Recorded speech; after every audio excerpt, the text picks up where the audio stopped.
ప్రశాంతతకు నెలవైన కాకినాడ నగరంలో వైకాపా నాయకులు తప్పుడు ప్రచారాలను చేయడాన్ని తీవ్రంగా ఖండిస్తున్నామని ప్రముఖ న్యాయవాది టీడీపీ సీనియర్ నాయకులు ఎండి జవహర్ అలీ పేర్కొన్నారు. సోమవారం ఆయన మీడియాతో మాట్లాడుతూ జ్యోతుల మార్కెట్లో జరిగిన ఘటనను వైకాపా నాయకులు తప్పుడు ప్రచారం చేయడాన్ని ఆయన తీవ్రంగా ఖండించారు.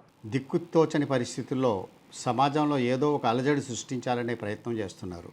అందులో భాగంగా ఈ మధ్యనే ప్రశాంత వాతావరణంలో ఉండే కాకినాడ జ్యోతుల మార్కెట్లో ముస్లిం మైనారిటీల మీద టీడీపీ నాయకులు దాడి చేసినట్టుగా తప్పుడు ప్రకటనలతో సమాజాన్ని తప్పుదోవ పట్టిస్తున్నారు.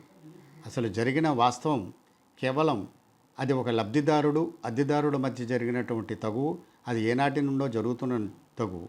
దానికి మతం రంగు పూసి రాజకీయ రంగు పూసి ఈ రోజున వైసీపీ కార్యకర్తలు తమ ఉనికిని చాటుకోవడానికి ప్రయత్నం చేస్తూ తప్పుడు ప్రకటనలు ఇస్తున్నారు.